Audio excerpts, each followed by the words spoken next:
Hello दोस्तों, नमस्ते, सत श्री अकाल, अस्सलाम वालेकुम। स्वागत है आपका हमारे चैनल सिनेमा ग्राफिक्स में। मैं आज एक फिर से नई मूवी लेकर आई हूँ जिसका नाम है द रेस्ट। ये मूवी बहुत ही क्रिपी और हॉरर है। इस मूवी को डायरेक्ट दो भाइयों ने किया है जिनका नाम है ब्रीड पर्स, ड्यूटी पर्स। इस मूवी की IMDb रेटिंग है 5.8 आउट ऑफ 10। रोटेन टमेटो पर 70% बिल्कुल फ्रेश है और इस मूवी की मेटाक्रिटिक स्कोर है 61 आउट ऑफ 100। तो चलिए बढ़ते हैं इसकी मूवी की हिंदी एक्सप्लेनेशन की तरफ। मूवी की स्टार्टिंग 1985 में होती है, जहां पे एक मेगन नाम की लड़की गैम्बल फैमिली के यहाँ बेबी सिटिंग के लिए जाती है। वो जब जाती है तो उसे वहां पे खिलौने पड़े हुए मिलते हैं और वो अंदर एंट्री करती है। अंदर एंट्री करने के बाद वो टेलीफोन पे अपनी माँ को खबर बताती है कि वो बेबी सिटिंग के लिए यहाँ पहुंच चुकी है। उसके कुछ देर बाद उसे घर के बेसमेंट से कुछ आवाजें आती हैं, जिसे चेक करने के लिए वो वहां जाती है तो वो देखती है कि गैम्बल फैमिली की एक लड़की को एक क्रिएचर मॉन्स्टर खा रहा होता है, जिसको देख के वो बहुत ज्यादा डर जाती है और तुरंत उस बेसमेंट के सीढ़ियों से भागने लगती है। वो जैसे ही भागने लगती है तो वो देखती है कि वहां पे मिस्टर गैम्बल उस डोर को बंद कर देते हैं और उसी वक्त उस मेगन नाम की लड़की को वो मॉन्स्टर खा जाता है। हम व्यूअर्स वहां देखते हैं कि जब वो गेट बंद किया जाता है तो उस गेट के पीछे एक स्क्रैचिंग वाला सिंबल होता है, जो कि एक मॉन्स्टर का, क्रिएचर का सिंबल है। उसके बाद हमें इस मूवी को प्रेजेंट सीन में शिफ्ट कर दिया जाता है, जहाँ पे हम देखते हैं एक बेन नाम के लड़के को, जो कि 5 दिन पहले अपने डैड लियाम के पास रहने आ रहा होता है और हमें दिखाया जाता है कि वो बस में बैठा होता है और उसके हाथ में चोट लगी होती है, जो कि काउच से बंधा होता है। उसके कुछ देर बाद वहां एक ओल्ड लेडी उससे कहती है कि तुम काफी अक्लमंद हो। वो उसलिए इससे कह रही होती है क्योंकि उसके काउच में काफी डिजाइन्स बनी होती है और कुछ सिंबल्स बने होते हैं, जो कि काफी अच्छी तरीके से डिजाइन कर रखा था। उसके कुछ देर बाद बेन अपने घर पहुंच जाता है और हमें पता चलता है कि उसके पेरेंट्स का डिवोर्स हो चुका है और वो लोग अलग रह रहे होते हैं। हमें उसके बाद दिखाया जाता है कि जहां पे लियाम काम कर रहा होता है वहीं पे बेन भी काम करने लगता है। वो कुछ सबमरीन्स के वजह से काम करता है वहां पे और देखता है वहां पे कि उसके डैड का अफेयर किसी लड़की से चल रहा है जिसका नाम सहरा होता है, जो कि उसके डैड को डेट कर रही होती है। वहीं पे बेन को मैलरी नाम की एक लड़की से फ्रेंडशिप हो जाती है, जो कि वहीं पे काम कर रही होती है। मीनवाइल हमें मूवी में दिखाया जाता है जो कि बेन के नेबर्स होते हैं, जिसमें से उस लेडी का नाम एबी होता है और उसके बड़े बेटे का नाम डिलोर होता है। वो वहीं पे घूम रहे होते हैं और उस फॉरेस्ट में किसी काम से गए होते हैं। हमें दिखाया जाता है कि उसका बड़ा बेटा डिलोर कहीं गायब हो चुका है और एबी उसको ढूंढ रही होती है। फिर उसके बाद डिलोर को एक पेड़ दिखता है जो कि पूरी रूफ से, एक रूट से बंधा होता है। वहां पे उसे अपनी मॉम की आवाज आती है। पहले तो वहां से उसके मॉम की आवाज बहुत प्यारी तरीके से आती है और उसके ना आने पर कुछ देर बाद वो आवाज रूड हो जाती है। जैसे ही वो उस चीज को देख के डरने लगता है तो हमें दिखाया जाता है कि उसकी मॉम उसके पीछे से आकर पूछने लगती है कि तुम यहाँ क्या कर रहे हो, और हमें उसके कुछ देर बाद दिखाया जाता है कि वो पेड़ गायब हो गया है। लेकिन जब डिलोर उस पेड़ को देख रहा होता है तो हमें वहां पे ये भी दिखाया जाता है कि वहां पे एक पेड़ के अंदर से क्रिएचर का हाथ निकल रहा होता है। वो कोई क्रिएचर मॉन्स्टर रहा होगा। उसके बाद हमें दिखाते हैं कि एबी एक डियर को ले आती है अपने साथ, क्योंकि डियर एक गुड मील होता है, इसलिए एबी उसे खाने के लिए घर ले आती है। उसके बाद एबी खुद डिसाइड करती है कि वो डियर के सारे ऑर्गन्स निकालेगी, लेकिन वो जैसे ही उसका पेट फाड़ती है सारे ऑर्गन्स सड़े हुए निकलते हैं। उसके बाद एबी डिलो से कह देती है कि तुम अंदर चले जाओ, और उसी रात हमें दिखाते हैं कि बेन को ऐसा लगता है कि रूफ में उसके कोई है, और दूसरी साइड हमें दिखाया जाता है कि उस डियर के अंदर से वही क्रिएचर निकलता है। बेन बाहर आता है चेक करने के लिए और वो देखता है कि एबी के घर के जस्ट नीचे एक गड्ढा बना हुआ है जहाँ पे एक जानवर है, और हमें ये भी दिखाया जाता है कि बेन के ठीक पीछे वो क्रिएचर खड़ी होती है। उसके कुछ देर बाद टाई आ जाता है और वहां पे लाइट जला के पूछने लगता है कि तुम यहाँ क्या कर रहे हो। उसके बाद बेन वहां कुछ नहीं बोलकर निकल जाता है। उसी रात हमें दिखाते हैं कि एबी सो रही होती है और उसके कैमरे पे उसके बेबी की हलचल दिखाई देती है। उसके बाद वो उसे चेक करने जाती है क्योंकि उसका बेबी रो रहा होता है, और वो देखती है कि वो जब उसका हटाती है चद्दर तो देखती है कि वहां पे उसका बेबी है ही नहीं। वहां पे कुछ झाड़ी के टुकड़े रखे होते हैं और उसके कुछ ही देर बाद एबी को कोई नीचे से घसीट लेता है। अगली सुबह हमें दिखाते हैं कि बेन और उसका डैड और वो सेरा जिसके साथ वो डेट पे जा रहा होता है और वो उसे डिनर पे ले जाना चाहता होता है। क्योंकि बेन इस चीज़ों में इंटरेस्ट नहीं होता है तो वो मैलरी की एक पार्टी में चला जाता है। हम व्यूअर्स को ये भी दिखाया जाता है कि जिस रात को एबी को घसीट लिया जाता है उसी की सुबह पे वो ठीक उसी गड्ढे को वहां देखती है और देखती है वहां के आसपास के फ्लावर सारे मुरझा चुके हैं। उसके कुछ देर बाद हमें दिखाया जाता है कि वो मैलरी की पार्टी से बहुत ज़्यादा खुश होता है और वहाँ पे बहुत ड्रिंक करता है और कुछ लोकल लोगों से उसकी बहस हो जाती है। उसके बाद पार्टी से आने के बाद वो देखता है कि एबी किसी बच्चे को लेकर जा रही है और वो बुलाने की कोशिश करता है, लेकिन वो जैसे ही बुलाता है उसका डैड लियाम आ जाता है और वो बोलता है कि मैं तुम्हें हर जगह ढूंढ रहा हूँ लेकिन तुम कहाँ थे। वो तभी उससे बताता है कि वो मैलरी की पार्टी में था और वो बिल्कुल इंटरेस्टेड नहीं है सारा से मिलने के लिए। और इसी दौरान बहुत आर्ग्यूमेंट हो जाती है उसकी और ये सारी बातें सारा सुन लेती है। अगले दिन मरीना जाके डिलो से दोस्ती कर लेता है और उससे कहता है कि अगर तुम्हारे घर में कुछ भी अजीब हो तो तुम मुझसे मदद मांग सकते हो। उसके कुछ देर बाद हमें दिखाते हैं कि वो सारा से माफी मांगता है और वो अपने डैड के पास जाता है जहाँ पे उसका डैड लेट नाइट काम कर रहा होता है, जिसकी वजह से वो सारा से राइड मांगता है और वो कहता है कि वो उसे दूसरी चांस जरूर देगा।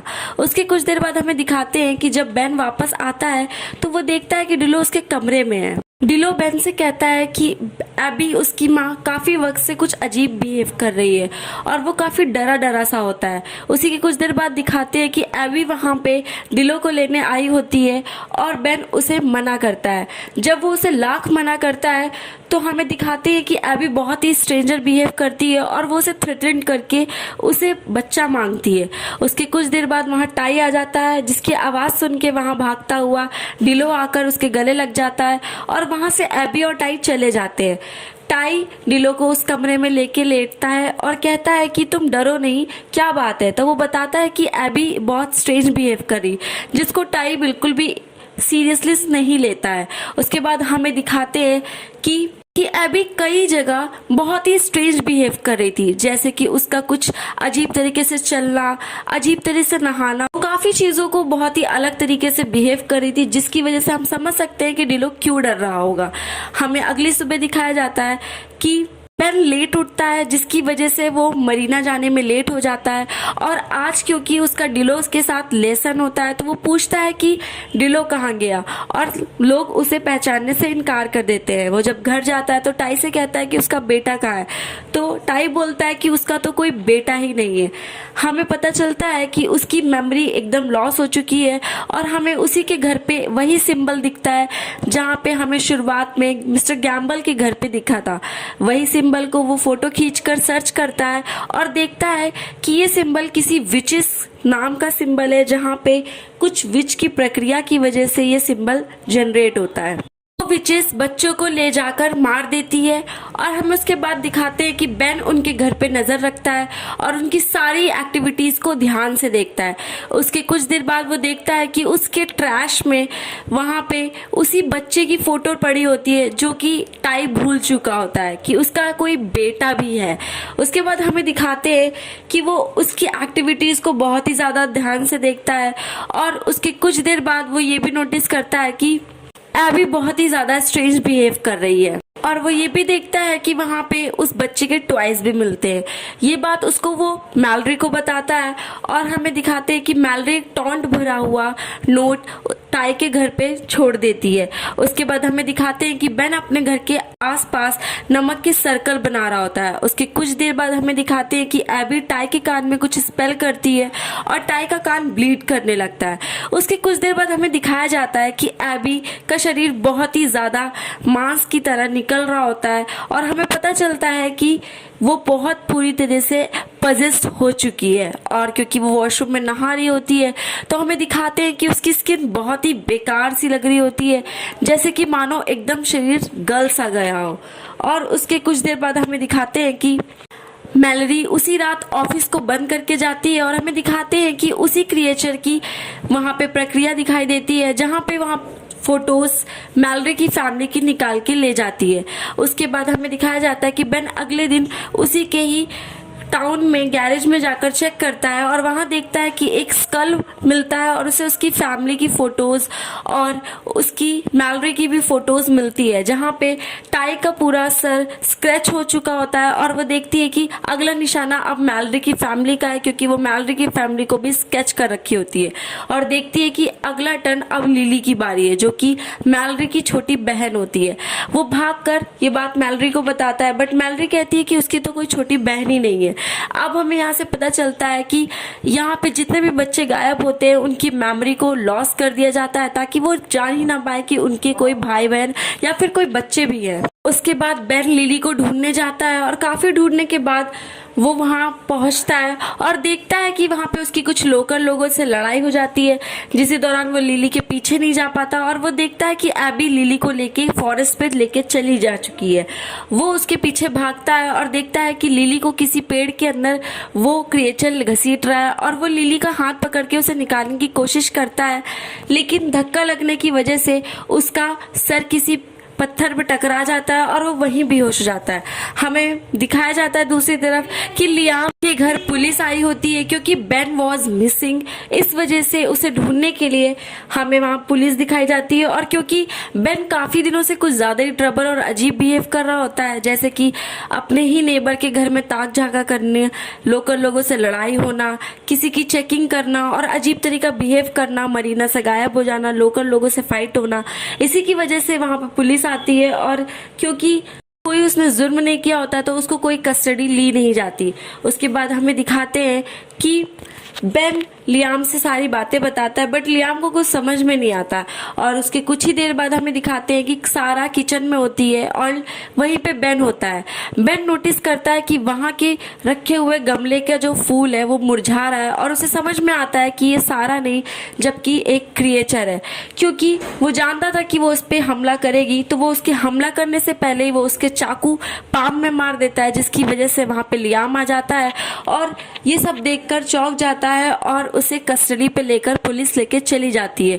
और हमें दिखाते हैं कि बेन देखता है कि सारा पुलिस वाले के कान में उसी तरह कुछ स्पेल कर रही होती है जैसे कि एबी ने टाई के किया था, और उस पुलिस वाले के कान में भी ब्लीड हो जाता है। उसके बाद हमें दिखाते हैं कि वो पुलिस वाला उसको जान से मारने की कोशिश करता है रास्ते में, और उसे पानी में डुबोकर मारने की कोशिश करता है। वहां पे एक कुत्ता भी आता है जो कि बेन को बचाता है, लेकिन उस कुत्ते को वो पुलिस वाला गोली से मार के जान से मार देता है। उस पुलिस वाले को भी समझ में आने लगता है कि उसकी बॉडी कोई कंट्रोल कर रहा है, जिसकी वजह से वो बंदूक बेन को ना मार के खुद मार लेता है। उसके बाद हमें दिखाया जाता है कि लियाम बेन के कहे हुई बात से कोशिश करता है कि वो जाके सब कुछ चेक करता है, और वो जब चेक करने जाता है तो वो देखता है कि एबी की बॉडी एकदम खाई हुई पड़ी होती है और टाई सीलिंग फैन से बंधा हुआ होता है, और वो वहां पे वही सब कुछ देखता है जो कि बेन ने देखा होता है। उसके बाद हमें दिखाते हैं कि सारा पीछे से आके लियाम को स्टैब कर देती है एक चाकू से और वो गिर जाता है। वो जैसे उसे मारने लगती है तो वहां बेन पहुंच जाता है और उसे बंदूक से मार देता है। उसके बाद वो दोनों भागने लगते हैं और हमें बहुत ही अजीब सीन दिखाया जाता है कि वो सारा की बॉडी को चीर कर वो क्रिएचर निकल रही होती है उसके शरीर से, और वो लोग एक रोप और एक नमक लेके भागने लगते हैं। उसके बाद जैसे ही वहां आग लगती है उसे रियलाइज होता है बेन को कि उसका कोई भाई था, नेथन। जी हाँ, इस मूवी में सिर्फ सारा सब कुछ प्रोस्पेक्टस बेन का दिखाया होता है, जबकि हमें फ्लैशबैक में दिखाते हैं कि जो उसके हाथ पे कुछ बना हुआ होता है वो किसी और ने नहीं, नेथन ने बनाया होता है। क्योंकि उसकी भी मेमोरी इरेज कर दी गई होती है तो उसे याद आता है कि उसे नेथन को बचाना है। वो जल्दी से जाकर मैलरी के पास जाता है और उससे कहता है कि वो 10 मिनट के अंदर अगर ना आया तो वो यहाँ पे इस चीज को जला देगी, क्योंकि और उसको वो ये भी बोलता है कि यहाँ पे तुम नमक छिड़क देना, वो जा रहा है नेथन को बचाने। वो जैसे ही नीचे जाता है तो वो देखता है कि वही क्रिएचर डिलो की बॉडी को खा रहा होता है, और उसके बाद उसे नेथन मिल जाता है और वो उसे बचा के बाहर निकाल लेता है। उसके बाद वो देखता है कि लिली की भी आवाज आती है, क्योंकि वहां पे क्रिएचर आ जाता है तो लिली उसे कैमरे के थ्रू डिस्ट्रैक्ट करती है, और उसके कुछ ही देर बाद रोप से लिली भी बाहर आ जाती है।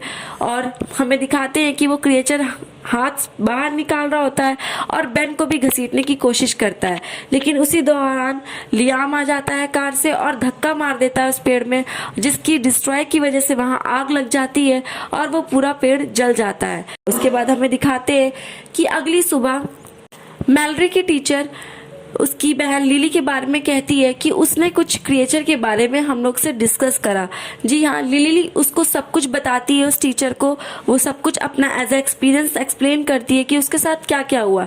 लेकिन वहाँ पे मैलरी उसके नाइटमेयर को कह के इग्नोर कर देती है और वहाँ पे उसी बात को ख़त्म कर देती है।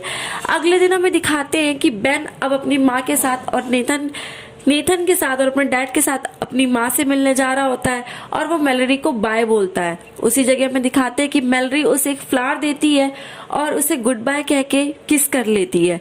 उसके बाद हमें दिखाते हैं कि बेन उस फ्लावर को कार में स्मेल करता है, लेकिन उसे वो स्मेल आती ही नहीं है, बहुत अजीब सी लगती है। और उसके कुछ देर बाद हमें दिखाते हैं कि वो मैलरी एक बोट में बैठी होती है और उसके साथ कुछ बच्चे होते हैं और वो कुछ ही अजीब स्ट्रेंज की तरह से स्माइल करती है और ये मूवी यहीं खत्म हो जाती है। इस मूवी की एंडिंग से हमें ये समझ में आता है कि मैलरी की बॉडी भी पजल्ड है और हमें इससे ये भी समझ में आता है कि वो विच अभी भी खत्म नहीं हुई थी। और इस मूवी की एंडिंग बहुत ही अजीब तरीके से थी और इस मूवी से हमें ये समझ में आया कि वो बच्चों को फीड करती थी। इस मूवी की एंडिंग यहीं तक थी। और अगर आपको ये मूवी पसंद आई हो तो इस चैनल को सब्सक्राइब, लाइक, शेयर और कमेंट ज़रूर कीजिएगा।